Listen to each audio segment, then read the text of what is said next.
Olá, bom dia! Pode chegar, seja muito bem-vindo. Nós estamos ao vivo. Agora são 8 horas e 31 minutos pelo horário de Brasília. Vamos juntos começar a semana bem informados? A partir de agora, você confere as notícias do Brasil e do mundo desta segunda-feira. Vamos aos destaques. Jair Bolsonaro e Luiz Inácio Lula da Silva vão para segundo turno. Disputa ao Planalto será definida no dia 30 de outubro. 15 governadores foram decididos neste primeiro turno e 12 estados vão para a disputa final. Nos destaques internacionais, presidente ucraniano diz que cidade de Liman foi completamente libertada. Tragédia no futebol. 174 pessoas morrem durante confusão em partida na Indonésia. Tudo isso a partir de agora. E a gente começa falando sobre eleições, sobre este domingo. O presidente Jair Bolsonaro vai enfrentar o candidato Lula em um segundo turno pelas eleições presidenciais no dia 30 de outubro. Neste domingo, o atual presidente alcançou um índice de votação superior ao que indicavam as principais pesquisas de intenção de voto. Vamos conferir. A eleição presidencial no Brasil vai ser definida no segundo turno em 30 de outubro. O presidente Jair Bolsonaro teve uma performance melhor que o previsto pelos principais institutos de pesquisas. O atual governante começou a apuração na frente e chegou a abrir uma vantagem de 7 pontos sobre o ex-presidente Luiz Inácio Lula da Silva. Mas, com mais de 99% das urnas apuradas pelo Tribunal Superior Eleitoral, Lula estava com 48,24% dos votos, contra 43,36% do presidente Bolsonaro. Eu creio que a gente vai fazer boas alianças para a gente ganhar as eleições. A estratégia da campanha de Bolsonaro se concentrou nos valores morais, como mostram o slogan Deus, Pátria e Família. Bolsonaro mantém um apoio sólido entre os evangélicos, que representam 1/3 do eleitorado, e também do agronegócio. A luta continua até a vitória final. Esse é o nosso lema. Para o candidato do Partido dos Trabalhadores, uma dificuldade. Muitos dos setores populares não perdoam o partido pelos escândalos de corrupção. Lula foi sentenciado e depois obteve a anulação de suas condenações por motivos processuais na Operação Lava Jato, que investigou um esquema de propinas na Petrobras. O ex-presidente busca um terceiro mandato após ter governado o país entre 2003 e 2010. Cerca de 156 milhões de eleitores votaram neste domingo, também em deputados para a Câmara Federal, 1/3 do Senado, além de governadores e deputados estaduais, nos 26 estados e no Distrito Federal. O voto para presidente nesse primeiro turno das eleições se refletiu também nas roupas escolhidas pelos eleitores para se dirigir aos seus locais de votação. Brasileiros optaram por se vestir com as cores que representam seus candidatos. Pelo lado do ex-presidente Luiz Inácio Lula da Silva, apoiadores optaram por adereços vermelhos, cor do Partido dos Trabalhadores. Entre os partidários do presidente Jair Bolsonaro, a escolha é por itens em verde e amarelo, principalmente camisas da seleção brasileira. O próprio governante escolheu as cores para votar neste domingo no Rio de Janeiro, alinhado ao apelo feito durante a semana para que apoiadores vestissem as cores nacionais. A lei eleitoral permite os cidadãos expressarem suas preferências de forma individual e silenciosa. É autorizado usar camisas dos candidatos, broches e adesivos, sem distribuições ou aglomerações. O PL, Partido Liberal, do presidente e candidato à reeleição Jair Bolsonaro, terá a maior bancada do Senado Federal. A sigla elegeu 8 senadores e, com isso, ocupará 14 das 81 cadeiras do Senado na próxima legislatura, que começa em 2023. Entre os eleitos estão Magno Malta, do Espírito Santo, Wilder Moraes, de Goiás, Rogério Marinho, do Rio Grande do Norte, Jaime Bagatoli, de Rondônia, Jorge Seife, Santa Catarina e Marcos Pontes, aqui em São Paulo. Os demais, Wellington Fagundes, do Mato Grosso, e Romário, do Rio de Janeiro, são fruto de reeleição. Em 2018, bancadas do MDB, Rede e PP foram as que mais elegeram senadores. E neste ano, o MDB conseguiu emplacar apenas um nome, enquanto Rede e PP não conseguiram alçar parlamentares para a Casa Alta. Tarcísio de Freitas, do Republicanos, e Fernando Haddad, do PT, vamos olhar agora para São Paulo, vão disputar o segundo turno. O PT nunca venceu o governo do estado de São Paulo. São Paulo, considerado o motor econômico do Brasil, vai ter segundo turno. Estará entre Fernando Haddad, do PT, e Tarcísio de Freitas, do Republicanos. Tarcísio ficou em primeiro lugar neste primeiro turno. De acordo com as pesquisas, Fernando Haddad liderava as intenções de voto. Rodrigo Garcia, do PSDB, ficou em terceiro lugar. E nos estados, alguns dos candidatos já foram eleitos com sobra no primeiro turno e outros conseguiram ir para o segundo turno com pouca margem. Vamos conferir. 15 governadores foram definidos no primeiro turno. Destes, 12 foram reeleitos e 12 estados vão ter o segundo turno. Entre os mais votados, apareceram no Mato Grosso o candidato Mauro Mendes, União Brasil, que foi reeleito com 68,45% dos votos válidos. No Paraná, Ratinho Júnior, PSD, foi reeleito com 69,64% dos votos válidos. Tem os que conseguiram por poucos votos irem para o segundo turno. No Rio Grande do Sul, Eduardo Leite, PSDB, passou para o segundo turno por uma diferença de 2.411 votos, ou 0,04% em relação ao terceiro colocado, Edgar Preto, PT. Leite vai disputar com Onyx Lorenzoni, PL, que teve 37,50% dos votos. Em Santa Catarina, Décio Lima, PT, passou para o segundo turno por uma diferença de 17.433 votos, ou 0,43% em relação ao terceiro colocado, Carlos Moisés, Republicanos. Décio Lima vai disputar com Jorginho Melo, PL, que teve 38,61% dos votos válidos. E as eleições deste ano tiveram uma das menores taxas de votos brancos e nulos desde 2014. Já o número de abstenções manteve uma média semelhante às eleições passadas. De acordo com o Tribunal Superior Eleitoral, cerca de 80% da população apta a votar compareceu às urnas neste domingo. Entre os votos coletados, pouco mais de 4% foram brancos e nulos, uma das menores taxas registradas desde 2014. Nas eleições presidenciais de 2018, esse índice foi de 8,8%. Já o índice de abstenções de voto ficou em 20,89%. De acordo com o presidente do Tribunal Superior Eleitoral, Alexandre de Moraes, esse número foi semelhante aos pleitos anteriores, já que a média de abstenções fica em torno dos 20%.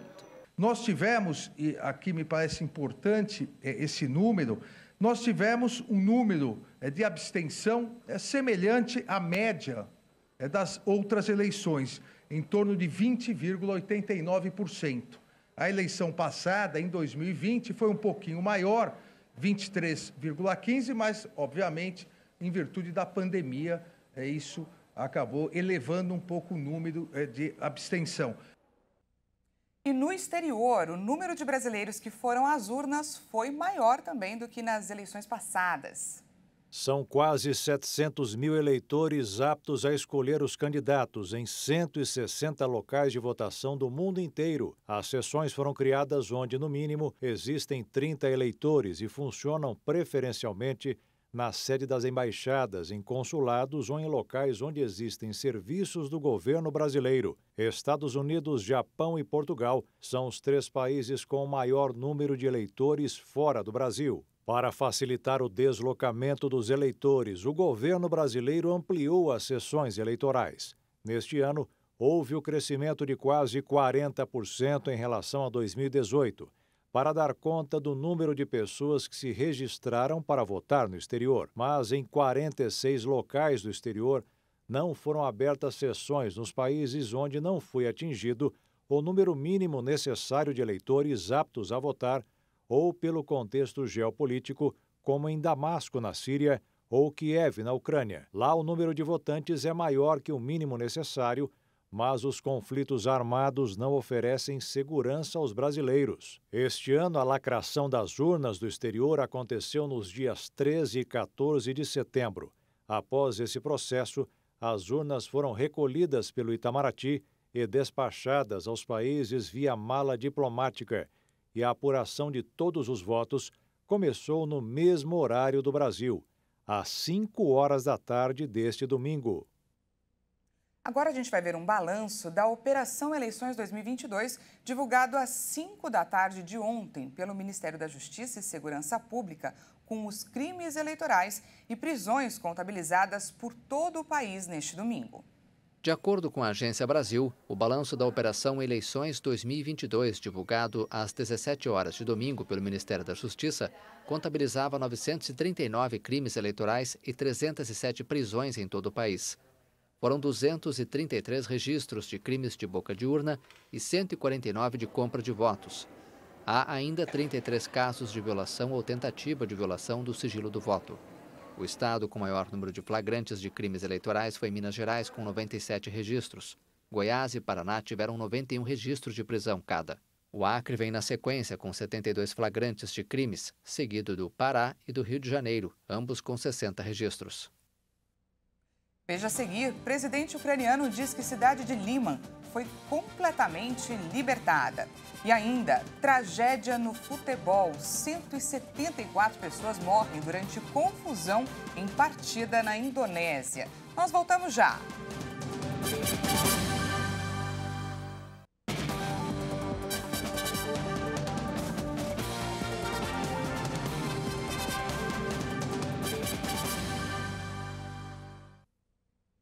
Seja bem-vindo mais uma vez, estamos de volta ao vivo, agora são 8 horas e 47 minutos pelo horário de Brasília.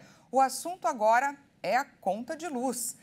A Agência Nacional de Energia Elétrica informou que manterá a bandeira verde acionada em outubro para todos os consumidores conectados ao setor elétrico nacional. Com a decisão, as contas de luz seguem sem cobrança adicional. A bandeira verde está em vigor para todos os consumidores desde o dia 16 de abril desse ano. De setembro de 2021 a 15 de abril, apenas beneficiários do programa Tarifa Social não pagaram a taxa, enquanto os demais consumidores pagaram um adicional de R$ 14,20 a cada 100 kWh consumidos, referente à bandeira de escassez hídrica. E agora vamos de destaque internacional. O presidente da Ucrânia, Volodymyr Zelensky, afirmou nesse fim de semana que a cidade estratégica de Liman, no leste do país, em uma das regiões anexadas pela Rússia, está completamente livre das tropas de Moscou.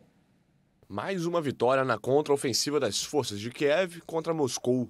O presidente da Ucrânia, Volodymyr Zelensky, afirmou neste domingo que a cidade estratégica de Liman está livre das tropas russas. Liman foi completamente liberada. Graças aos nossos militares, aos nossos soldados, glória à Ucrânia. Liman fica na região de Donetsk, anexada na última sexta-feira por Moscou, mas que não é totalmente controlada pelas tropas russas. A perda de Liman significa um novo revés para o exército russo, depois de várias derrotas militares no último mês e da contraofensiva ucraniana no sul e leste do país. Na Indonésia, pelo menos 174 pessoas morreram em um tumulto durante um jogo de futebol. No final da partida entre Arema FC e Persebaya Surabaya, torcedores do Persebaya invadiram o campo e atiraram garrafas e objetos contra os jogadores. A polícia tentou conter a violência, mas em meio a bombas de gás lacrimogênio, muitos foram pisoteados. A Indonésia viveu uma noite de tragédia no futebol. A violência explodiu em consequência da invasão do gramado por torcedores enfurecidos e da resposta da polícia com bombas de gás lacrimogênio. Segundo uma emissora de TV local, uma das vítimas tinha 5 anos. A equipe de segurança fez um desvio para evitar a invasão do campo e a perseguição aos jogadores. O gás lacrimogênio foi lançado quando tudo ficou anárquico, com torcedores atacando as forças de segurança e danificando os veículos. Por causa do gás lacrimogênio, as pessoas correram ao mesmo tempo para o portão de saída. O episódio ocorreu na noite de sábado, após a derrota da equipe da casa, o Arema Futebol Clube, para o Persebaya Surabaya. Entre os mortos, há policiais e muitas pessoas foram pisoteadas. O estádio de Malang tem capacidade para 42 mil torcedores e estava lotado. A polícia informou que quase 3 mil pessoas invadiram o gramado. A Casa Museu Ema Klabin, em São Paulo, está com a exposição Reviravolta, que o público poderá acompanhar até o dia 16 de dezembro. A nossa equipe de reportagem foi até lá para trazer para a gente as novidades. Obras que ainda não foram expostas nos 15 anos de existência do local vão estar no evento. A ideia dessa exposição é apresentar um novo olhar sobre a coleção da Ema Klabin. Normalmente, os grandes museus eles apresentam uma exposição muito linear, né? Que você entra, está tudo distribuído igualmente nas paredes e permite uma leitura bem linear. Numa casa-museu, essa leitura já é do conjunto, né? Da forma como as coisas estão expostas na casa e, na verdade, quem orienta a visita é o olhar do próprio visitante. Aqueles que não conhecem obras que ainda não foram emolduradas ou que foram expostas em locais pouco visitados vão ter a oportunidade na exposição Reviravolta, o que leva o visitante a novas impressões a respeito delas. A gente tem algumas peças que lá desde a abertura elas estavam guardadas em reserva técnica e algumas peças também que a dona Ema adquiriu e que ela nunca chegou a expor na casa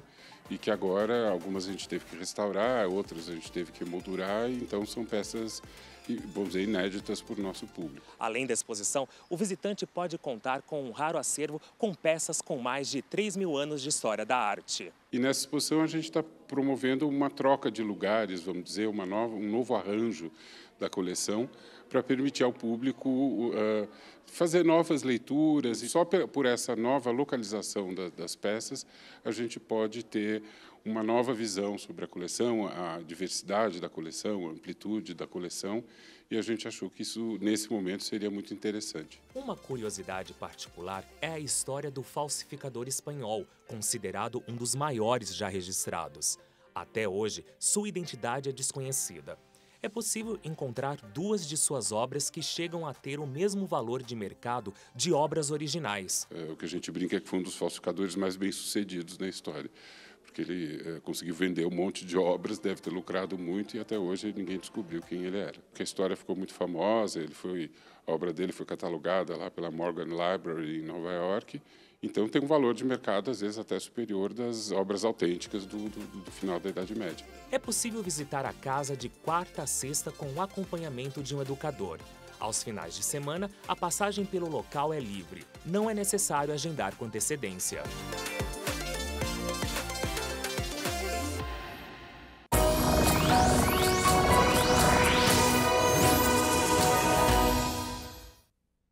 Vamos de previsão do tempo. Depois de um domingo de eleição ensolarado em grande parte do Brasil, algumas regiões devem voltar a registrar chuva nesta segunda-feira. É aquela típica mistura de ar quente e umidade que provoca fortes temporais. Vamos conferir agora como ficará o tempo hoje em algumas cidades do país. Então vamos juntos, a gente começa falando de Brasília.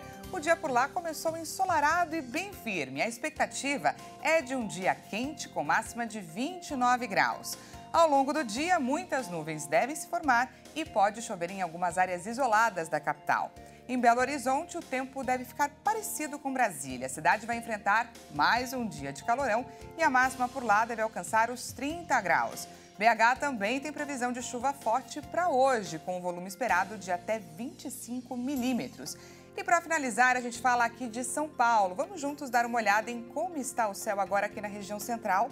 A gente fala exatamente da Praça da República. Olha só, o dia na capital paulista amanheceu encoberto e com garoa em algumas regiões. Por enquanto agora não chove, mas olha, o tempo deve ficar instável o dia todo, com máxima de apenas 20 graus e pouquíssimas aberturas de sol.